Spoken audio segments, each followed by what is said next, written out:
محفل میلاد سرائے عالمگیر بلال ناصر کی تفصیلات کے مطابق جامع مسجد عیدگاہ سرائے عالمگیر میں محفل میلاد کی تقریب منعقد کی گئی، جس میں مختلف علماء کرام، مختلف نعت خوان نے شرکت کی۔ حضور اکرم صلی اللہ علیہ وسلم کی شان میں کلام پڑھے گئے۔ صبح بہار کا بھی انعقاد کیا گیا، جلوس بھی نکالے گئے جس میں حضرت محمد صلی اللہ علیہ وسلم کی شان میں نعرے بھی لگائے گئے۔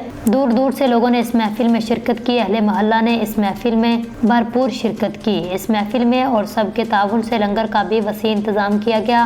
جامع مسجد عیدگاہ میں بھی 12 ربیع الاول بھرپور جوش و خروش سے منائی گئی۔ علماء کرام کا کہنا ہے عید میلاد النبی سب عیدوں کی عید ہے، کیونکہ اس دن اللہ کے پیارے محبوب حضرت محمد صلی اللہ علیہ وسلم تشریف لائے اس دنیا میں، اور یہ دن سب سے افضل ہے۔ مسلمانوں کے لیے جامع مسجد عیدگاہ میں بھی اللہ کے پیارے نبی حضرت محمد مصطفیٰ صلی اللہ علیہ وسلم کی شان بیان کی گئی، جس میں امام مسجد علامہ مولانا عمر صاحب، قاری عبدالقدیر صاحب، راجہ یاسر عبدالرحمن اتاری، فرحان انصر، محمد عمیر، محمد نعیم، بلال ناصر، راجہ محمد رفیق اور بہت سے دیگر اشخاص حضرت محمد صلی اللہ علیہ وسلم سے چاہت رکھنے والے لوگوں نے بھرپور شرکت کی۔ لنگر کا بھی وسیع انتظام تھا۔ محفل میلاد کے بعد صلاۃ و سلام پڑھا گیا اور اس کے بعد پوری امت مسلمہ کے لیے دعا کی گئی۔ اس کے بعد نماز ظہر بھی ادا کی گئی۔